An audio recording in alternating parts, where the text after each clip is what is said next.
तो फाइनली कई अरसों के इंतजार के बाद आज कल की मूवी रिलीज हो गई है, जो कि इंडिया की सेकंड डिस्टोपियन साईफाई मूवी है। और मैं अगर ऑनेस्टली कहूँ तो मैंने इससे पहले ऐसी इंडियन साईफाई मूवी कहीं नहीं देखी लिटरली।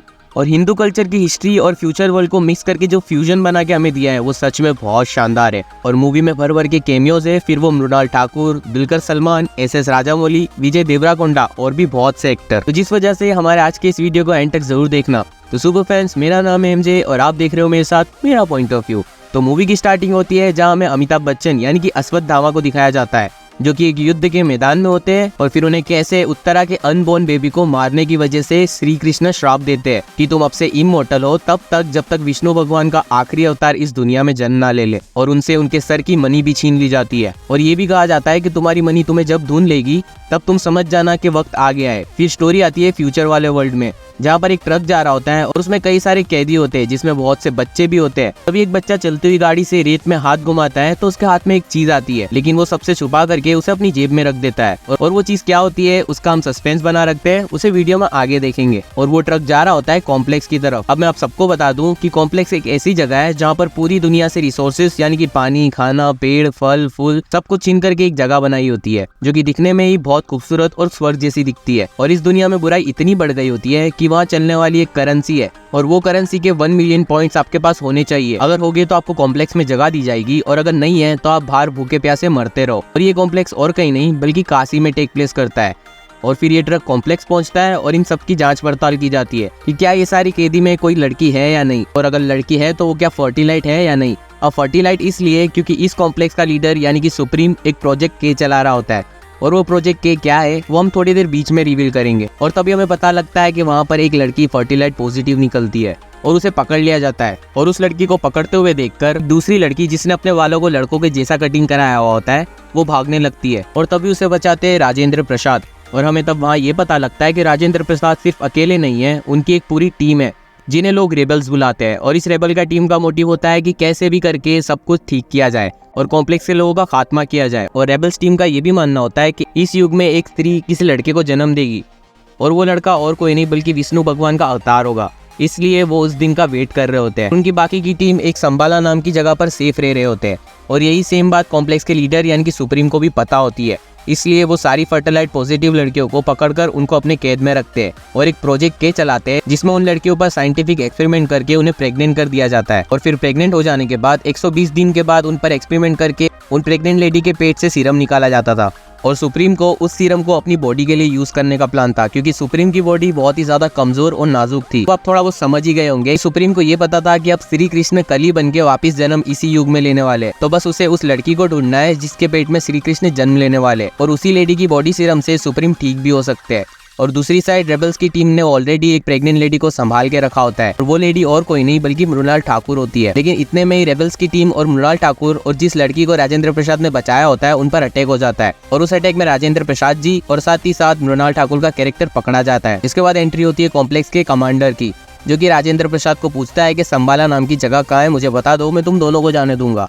लेकिन वो नहीं बताते। इसके बाद वो कमांडर दोनों को ही यानी कि राजेंद्र प्रसाद और मृणाल ठाकुर को मार देता है और जो बाकी के बचे हुए रेबल्स थे जो कॉम्प्लेक्स में ही है उन्हें पकड़ने के लिए वो 5000 पॉइंट्स का इनाम रख देता है। तभी एंट्री होती है हमारे रेबल स्टार प्रभास की, जिसका नाम होता है भैरवा, जो कि एक बाउंटी हंटर होता है और वो पैसों के लिए कुछ भी कर सकता है, मतलब कुछ भी। और उसके पास साथ में एक कार भी होती है जिसमें AI होता है जिसका नाम है बुज्जी। और हाँ, आपको एक्साइटेड करने के लिए मैं अभी से आपको बता दूं कि भैरवा के कैरेक्टर का एक बहुत बड़ा रोल है। मतलब कि प्रभास मूवी में कौन है ये प्रभास को खुद भी नहीं पता होता है। और अगर आपको जानना है तो वीडियो में एंड तक जरूर बने रहे, क्योंकि जब धीरे धीरे सस्पेंस खुलते जाएंगे तो आपको भी मजा आएगा। तो स्टोरी में आगे बढ़ते हैं। तो जिस रेबल को पकड़ने के लिए इनाम रखा गया होता है उसे पकड़ने कई गुंडे आते हैं। तभी हमें एक प्रभास की एंट्री फाइट देखने मिलती है, जो कि एंट्री के हिसाब से ठीक ठीक थी। तो भैरवा पहले उस रेबल को उनसे बचाता तो है, फिर खुद ही उसको पकड़ लेता है इनाम जीतने के लिए और वो उसे पकड़कर अपने घर ले जाता है। और वहाँ वो उस रेबल को अपनी बैक स्टोरी भी बताता है कि मैं बुरा नहीं हूँ, मेरे साथ ऐसा कुछ बुरा हुआ है जिसके बाद से मैं किसी पर भी भरोसा नहीं करता हूँ और सिर्फ खुद का ही सोचता हूँ, यानी कि सेल्फिश बनकर रहता हूँ। तो भैरवा की बैक स्टोरी में ऐसा कुछ होता है कि वो जब बच्चा होता है तब एक वॉर में उसके माँ बाप मारे जाते हैं और उसे दुलकर सलमान जो कि कॉम्प्लेक्स की आर्मी का कैप्टन होता है वो छोटे भैरवा को बचाता है और उसे बहुत कुछ सिखाता भी है। भैरवा को बड़ा भी करता है, लेकिन जब एक दिन पैसों की जरूरत होती है तो भैरवा को कॉम्प्लेक्स के किसी आदमी को बेच देता है। लेकिन जब भैरवा को लोग लेने आते हैं तब हमें ये पता लगता है कि भैरवा ने दुलकर सलमान को पहले ही बेच दिया था और भैरवा का सिर्फ एक ही सपना होता है कि वो 1 मिलियन पॉइंट जमा करके कैसे भी करके कॉम्प्लेक्स में चले जाए। इसलिए वो कैसे भी करके पैसे जोड़ रहा होता है। लेकिन वो बात अलग है कि उससे इतने पॉइंट्स जमा ही नहीं हो रहे होते, क्योंकि वो जितने भी पॉइंट्स कमाता था उसे कहीं ना कहीं खर्च कर देता था या फिर अपनी कार बुज्जी पर खर्च कर देता था, क्योंकि उसका ऐसा मानना था कि मिलियंस पॉइंट के लिए बड़ा हाथ मानना पड़ेगा, ये छोटे मोटे कामों से कुछ नहीं होने वाला। जिसके बाद वो जो लड़की होती है जिसने अपने बाल को लड़के जैसा कटाया होता है उसके पीछे भी गुंडे पड़े होते हैं और वो तभी उनसे पीछा छुड़ाते छुड़ाते एक टनल में गिर जाती है और उसके पीछे एक रोबोट भी आता है इस टनल में। और जैसे ही वो रोबोट उस लड़की पर अटैक करने जाता है तभी वहाँ पर एक इंसान शांति से मौन करके बैठा हुआ होता है और वो बल्कि और कोई नहीं 6000 साल पुराने अश्वत्थामा होते हैं और वो अपना तप तोड़कर अपनी छड़ी से उस रोबोट को एक ही छड़ी में तोड़ देते हैं।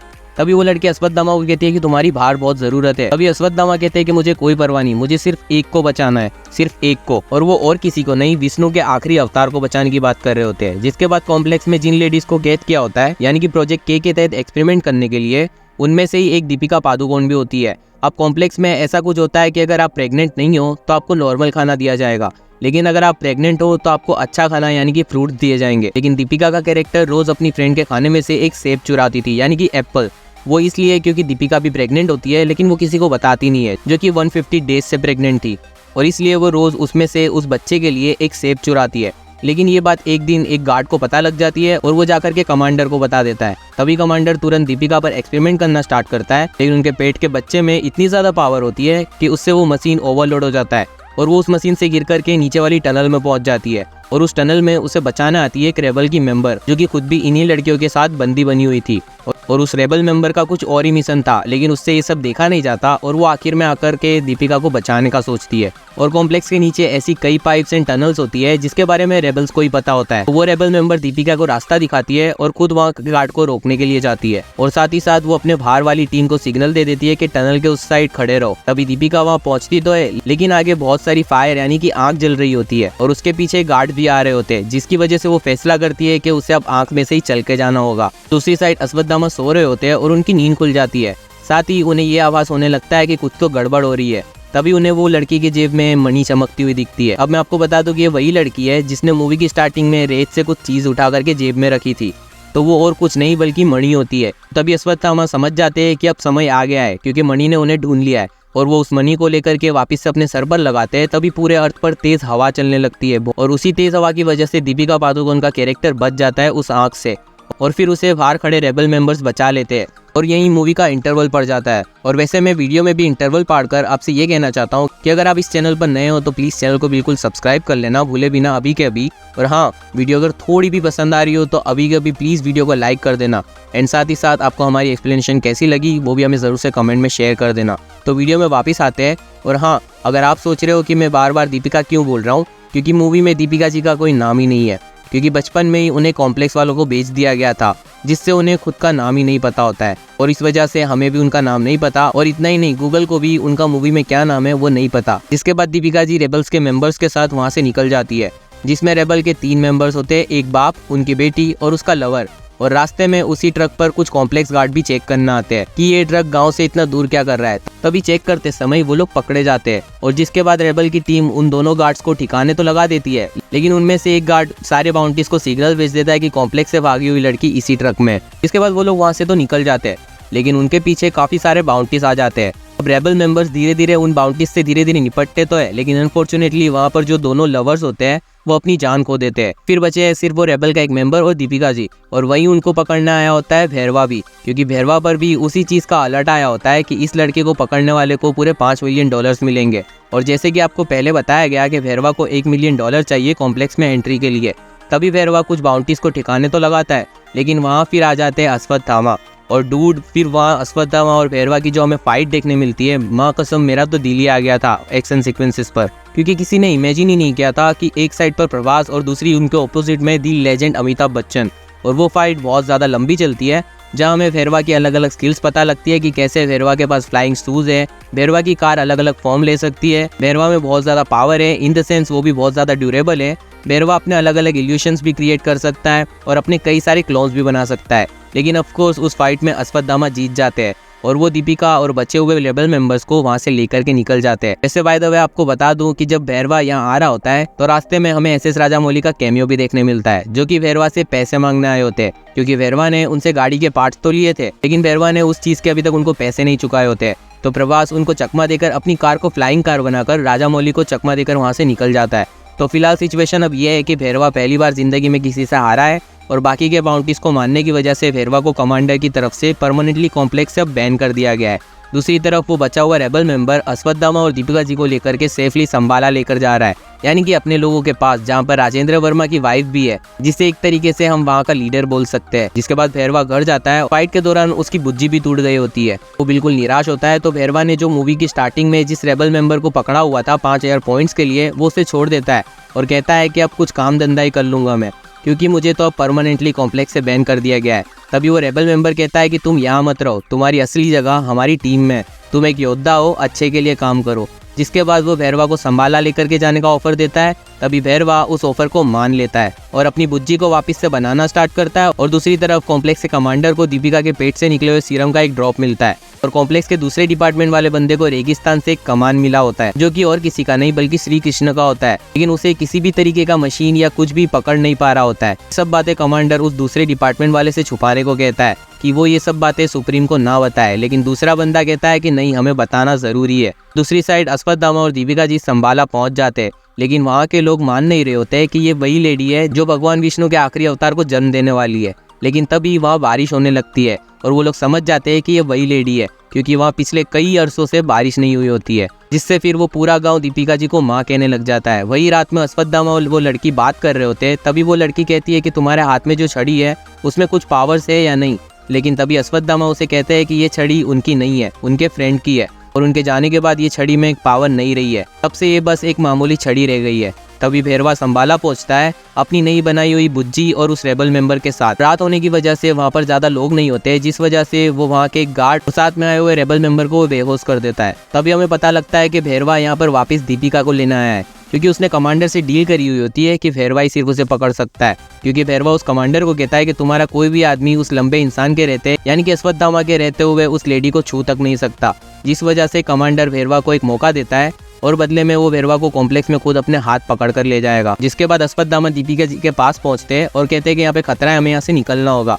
और जैसे ही वो लोग बाहर निकलते हैं तभी उन दोनों के सामने और एक अश्वत्थामा होता है और दोनों अश्वत्थामा की फाइट होने लगती है। तभी फाइट के दौरान हमें ये पता लगता है कि वो दूसरा अश्वत्थामा और कोई नहीं बल्कि भैरवा होता है। जिसके बाद और एक बार दोनों में फाइट होती है और भैरवा के पीछे पीछे संभाला और कमांडर उसकी पूरी फौज लेकर के आ गए होते हैं और वो लोग पूरे संभाला में अटैक कर देते हैं और हमें यहाँ फिर बहुत बड़ी फाइट देखने मिलती है। एक तरीके से ये समझ लो कि महाभारत 2.0, और ये फाइट भी बहुत शानदार होती है। हमें कई सारे अमेजिंग प्रैक्टिकल वीएफएक्स दिखने मिलते हैं और साथ ही साथ भैरवा ने अपनी बुज्जी को इतना अपग्रेड कर लिया होता है कि वो एक तरीके से समझो कि ट्रांसफॉर्मर बन गई होती है, जैसे कि एक गेंडा, और उसमें भी वो अश्वत्थामा के साथ लड़ता है। लेकिन अश्वत्थामा अपना दिमाग लगा करके उसके पैर को पट्टियों से बांध देते हैं और ऐसे भैरवा उसमें फंस जाता है। जिसके बाद फाइट लंबी चलती है कि एक तरीके से कॉम्प्लेक्स वर्सेस संभाला की हो जाती है, जहाँ में बहुत ही प्यारे और ब्यूटीफुल वीएफएक्स दिखने मिलते हैं। इस फाइट में संभाला का मोटिव होता है कि वो उनकी माँ यानी कि दीपिका जी को कैसे भी बचाए, और रेड टीम यानी कि कॉम्प्लेक्स का बस यही मतलब होता है कि कैसे भी करके दीपिका जी को यहाँ से लेकर के वो अपने गिरफ्त में कर ले। और एक बार तो दीपिका जी की जान जाते जाते बचती है, जहाँ पर अश्वत्थामा के हाथ से दीपिका छूट जाती है, लेकिन तभी उनके बाजू से भैरवा कूद करके दीपिका जी को पकड़ लेता है और भैरवा को अश्वत्थामा पकड़ लेते हैं, जो कि सीन काफी कमाल था। जिसके बाद फाइट वापस स्टार्ट होती है, जिसमें अश्वत्थामा भैरवा को जोर से जमीन पर पटक देते हैं और वो बेहोश हो जाता है। कॉम्प्लेक्स का कमांडर जिसके बाद अश्वत्थामा को ट्रैप में फंसा लेता है और दीपिका जी को लेकर के वो वहां से निकल रहा होता है। और वहां आता है एक बहुत बड़ा ट्विस्ट, जहाँ पे अचानक से अश्वत्थामा की जो लाठी होती है यानी कि जो छड़ी होती है भैरवा के हाथ में लग जाती है और अचानक से भैरवा को कुछ हो जाता है और वो लाठी की भी पावर्स बिल्कुल ऑन हो जाती है। जिसके बाद भैरवा उस लाठी से सारे कॉम्प्लेक्स वालों को मारने लगता है। इनफैक्ट वो कमांडर को जान से मार देता है और दीपिका जी को वापस वो नीचे लेकर के उतरता है। इतने में बुज्जी भैरवा को कहता है कि भैरवा वहाँ कहाँ जा रहे हो, कार में आओ। तभी भैरवा अचानक से होश में आ जाता है, जैसे वो अभी तक खुद नहीं था। और अश्वत्थामा ये सब होते हुए देख रहे थे क्योंकि वो कुछ नहीं कर सकते थे, क्योंकि वो अभी भी कमांडर की एडवांस ट्रैप में फंसे हुए थे। और फिर वहाँ से भैरवा दीपिका जी को लेकर के तुरंत निकल जाता है। फिर अश्वत्थामा के पास वो लड़की आकर के कहती है कि ये कौन था। तभी अश्वत्थामा कहते हैं कि वो कर्ण था, जो कि मूवी का बहुत बड़ा ट्विस्ट था और यहाँ मूवी खत्म हो जाती है।